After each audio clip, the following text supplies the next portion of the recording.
It's the Brad and John Show. Man, I'm on top of it this morning. No dead air at all. It is the Brad and John Show. Today's date is September 30th, the last day of third quarter, the first day of fourth quarter, tomorrow's the first day of fourth quarter, and fourth quarter. And today is the day the government shuts down. And if you don't want to know what a shutdown is, the government shutdown, just imagine Saturday and Sunday, and you'll get what a government shutdown is all about. Right, John? Dad, on the weekends, you know, the prostate people are working at 6:30. That's Brad's right. tripping over his own pants, right. But the government can't make it to the office. Yeah, what's the day. deal? Okay, you know what that means, John? You know what today is? It's time for Brad's Top 3. It's time for Brad's Top 3. It is. And according to their union, the ladies have to sing it not once, but twice. Ladies? It's time for Brad's Top. And what do we start off with? We start off with... It's number 3. God, I had a little technical problem here this morning, so I'm not totally together. Let me get my page up here. There is a video online that I thought this was really good, and my hat is off to this woman. This was a story. Well, let me see. The thing's going to totally load here. My computer's real slow this morning. Actually, my iPhone's slow this morning. A story of a woman who has kids in a school district. And here we go again, where apparently this school district is not enforcing the boys' room is for boys and the girls' room is for girls, if you know what I'm saying. This was at a school board meeting of the local California women's rights activist Beth Bourne protested the policy allowing transgender students access to girls' locker rooms. She's in front of the school board, and as she's giving her presentation to the school board, she strips down to her bikini. She's got a bikini on under her clothes, and she slowly but surely takes off her clothes while she's giving this impassioned plea in front of the school board. If you look at the video, it's pretty funny because she's like, all you see on the video, you see the back of her, but you see her slowly take off her clothes. And as she's talking, there are, let me see, 1, 2, 3, 4, 5. There are 3 women and 2 men on the school board. And she strips down to her bikini, and at one point in time, and she's making her point that that's not proper. What she's doing is not proper, and it's not proper that boys who are girls and girls who are boys are going into the wrong restrooms or right restrooms, whatever you want to say that. John, I'm telling you, I give the lady credit. I mean, it's a pretty funny video when you watch it. The only problem is when she gets down to pretty much her top and bottom, one of the dudes on the school board puts the meeting into recess. Oh, terrible. Now, let me interrupt, Brad. I'm bringing this up on my phone right now. Yes. The most important question in a story like this, what is her face card? Well, I don't want to see a woman's body if she's got a butter face. You know what I'm saying? Like, describe her face card. Well, I don't have a, do you have, all I have is I have the video, and you just see her from behind. It's like one of these cameras that's up in the ceiling, and it shoots down, so you see. Oh, yeah, so you don't see, well, her name is in here. Yes. And it says that she's with Moms for Liberty. Right. Yolo County. So we should be able to find her pretty quickly. Davis Joint Unified School Board meeting September 18th, where she highlighted school policies and locker rooms. She says, I'm a parent in the Davis Unified School District, and I'm here today to talk about the policies you have for locker rooms in the junior high schools. So Emerson Holmes, Harper Junior High, right now we require students to undress for PE classes, so I'm just going to give you an idea what looks like when I undress. She starts taking off her clothes to reveal a bikini. I'm bringing it up. Okay, she's blonde, so that's it. Yes, she's blonde. But the video, you could probably, you're the internet sleuth. You probably have a picture of her. But she looks from behind, her hair looks like she's got it up in like one of those do's where like all her hair is piled on top of her head. What do you call that? You know what I'm talking? Is that a bouffant or something like that? Yeah, like a bun. Like she's ready to.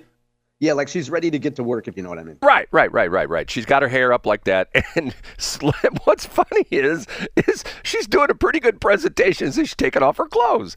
And at one point in the video, you see it where she's got one of those bikini tops on. It has like multiple straps that goes, you know what I'm talking about? Like not just... Yeah, I delightfully do know. Not just 2 straps and stuff like that. But if you watch the thing, it's the dude on the right. Do you see the thumbnail there? It's the dude on the right who's the Chrome Dome, who essentially gets upset and calls the meeting into recess.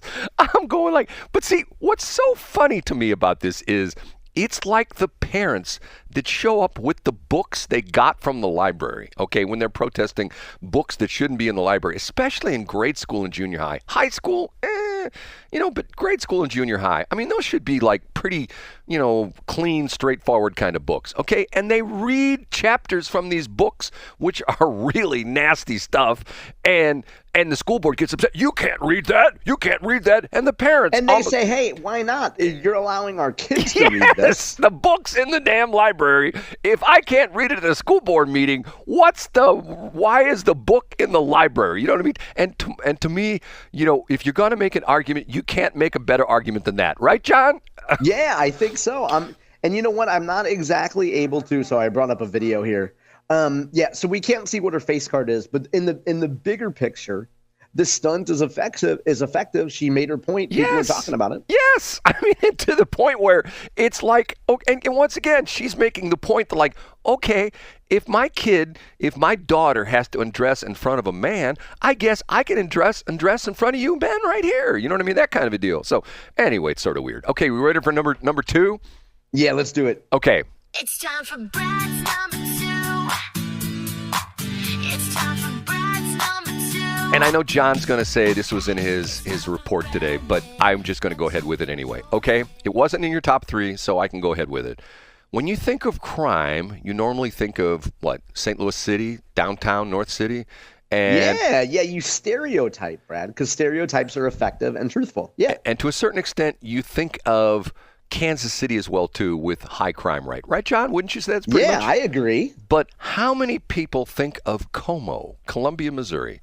Do you know? Oh, not very often. But what happened on what should have been a celebratory weekend? Mun Choi, well, they had a shooting. And yes, they did. Mun Choi, who is the president of, I think he's president of the entire system, or is he just president of Missouri? That's correct, the entire University of Missouri system. Right, and we need to talk to him about not giving away KWMU to a group of local people where they won't pay for it. But Mun Choi has requested, I believe, from the governor. Wasn't that the request?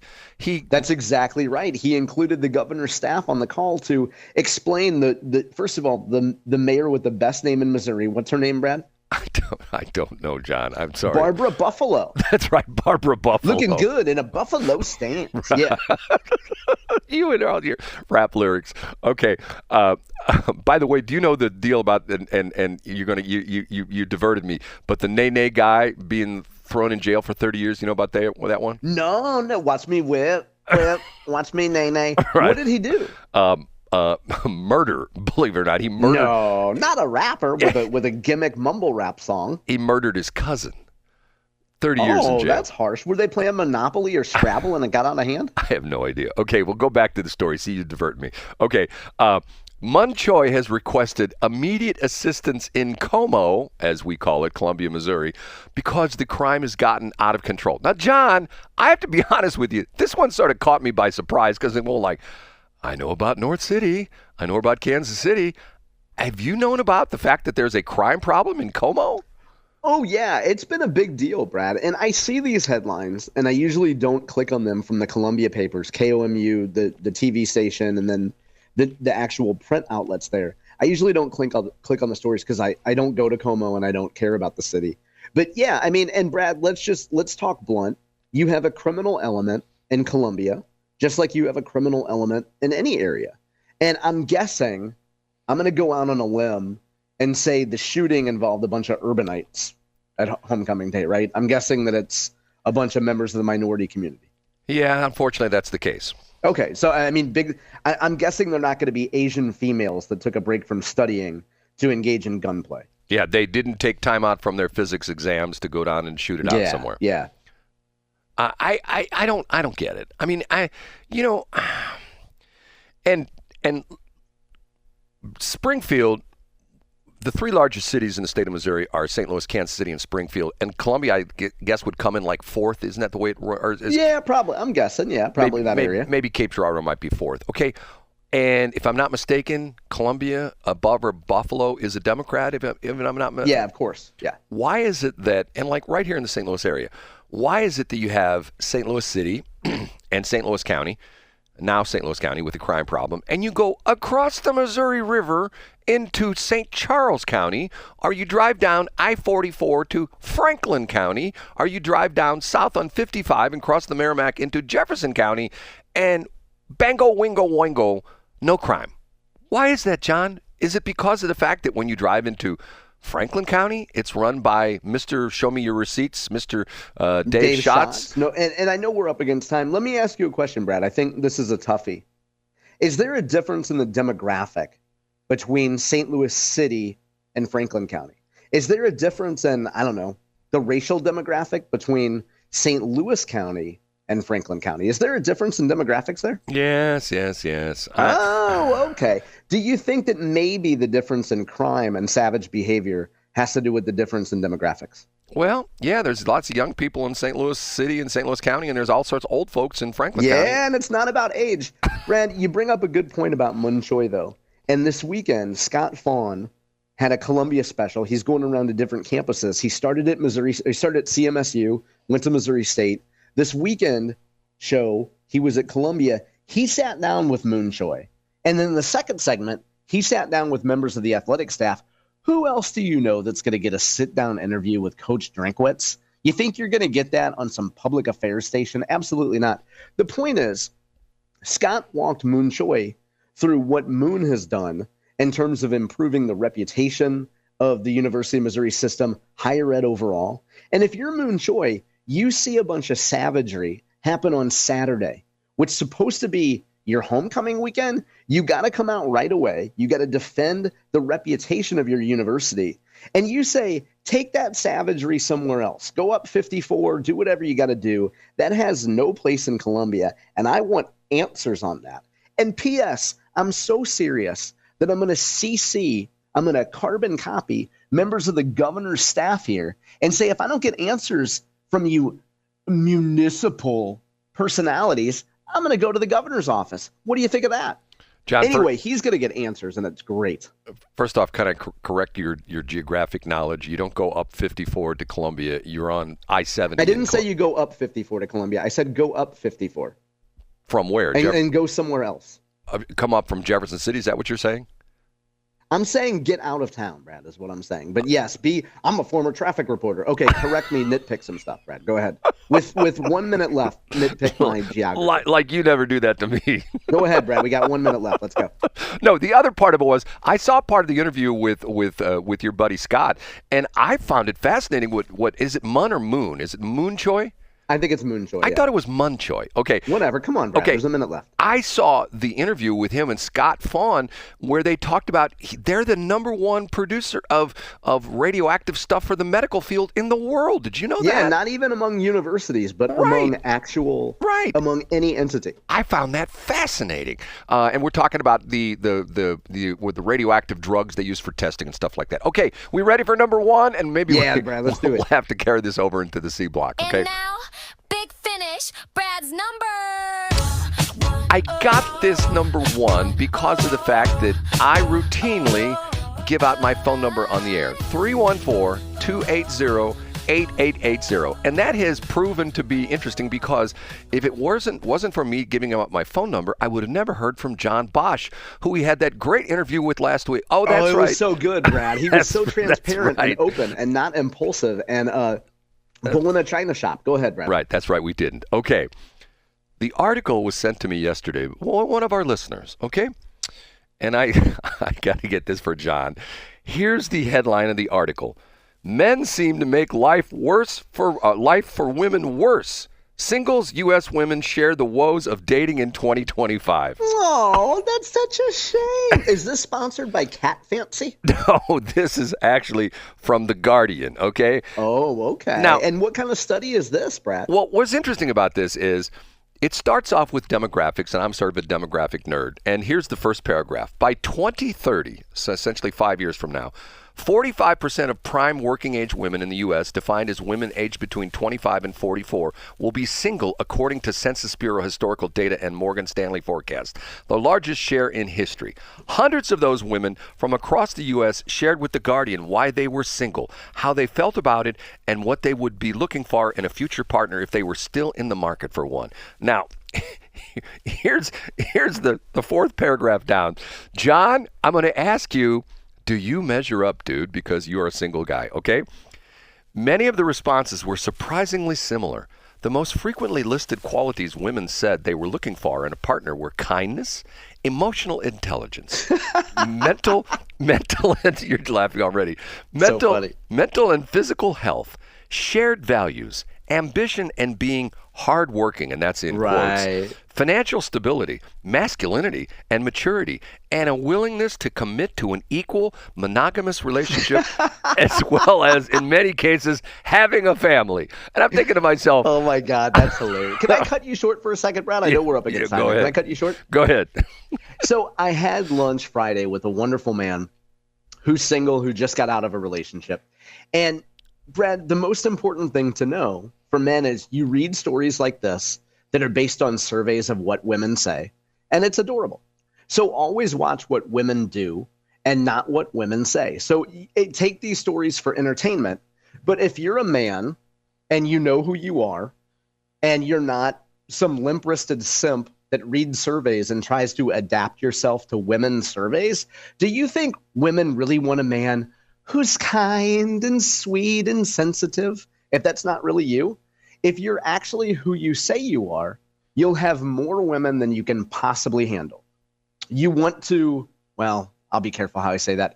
Anyway, if you want a surplus of women, you'll have a surplus of women. If you want one high-quality, attractive woman, that's what you'll get. If you want more than that, that's what you'll get. But the idea that we would listen to women tell you what they want, always watch what women do and never what they say. Well, the interesting thing about this, hold on, let me clear my voice again. The interesting thing about this is that this goes back to a very interesting marketing study involving the Ford Motor Company and in the late 50s, the Edsel. Do you know this crazy story, John? Yeah, you've talked about the Edsel before. I don't remember the survey story, though, Brad. Right. Well, I tell you what, we'll talk about it in C Block. But the article goes on to say, one of the phrases respondents used the most was what they were looking for, a partner capable of, quote, adding to or enhancing their life, as in someone who was entirely self-sufficient and capable of adding romance, children, or a unique intellectual connection to their lives. Now, I will say this, John. I've told this story one time before. One more time, I'm going to clear my voice. I told the story of a guy in St. Charles County. I'm not going to embarrass him because he was well-meaning. He's a, hold on just a minute. Don't know what's wrong with my voice. Okay. Successful businessman, looked up in the community, and he saw the success of Angel Magasano doing her Little Black Book group in St. Charles County. And he decided there needed to be a men's group. And he, by chance, owns a very popular restaurant, which has a meeting room part of the restaurant. And he declared that he was going to have a meeting, and he wanted to have an organization like Angel's Little Black Book, who does a very good job of empowering women, has very huge success stories with that. All right, we got it. And he was going to do the same for men. So I was invited, and I went. And I got there a little bit late, and a gentleman walked in right behind me in a suit, and him and I, it was standing room only at that point, him and I stood next to each other, and it was starting the meeting as men were going around the room and explaining their situation in life. And after about the fourth guy, maybe the fifth guy, I was ready to go out to my car and grab my razor blades and slit my wrists because of the fact that I'm going like, these are dudes? I don't want anything to do with these guys. Were they very simpy and wimpy or what? My name's Jim, and I'm 35 years old, and I still live in my parents' basement, and I don't ever usually go out, but I came out for this meeting because I really wanted to see what, like, maybe you guys could help me. And yikes. Like a support group, like an emotional support group. Okay, John, I've told the story that once upon a time, I went to an Alcoholics Anonymous meeting, and I'm not an alcoholic. I had a friend of mine who literally called me up and said, hey, I want to take you to dinner. What she didn't tell me, before we went to dinner, we were going to an Alcoholics Anonymous meeting because I was her support person because she was having a rough time, but she didn't tell me this ahead of time. It reminded me of an AA meeting.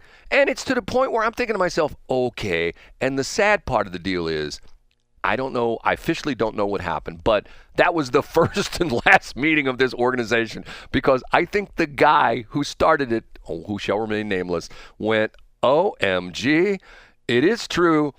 There's a bunch of dudes out there who are pathetic. And I will say that up front. I think that for the most part, and I tell you this right now, I think for the most part, if you look at the pathetic score on the scoreboard, I think the score is 100 to 10, with men being the pathetic 100 and women being the 10. Get what I'm saying, John?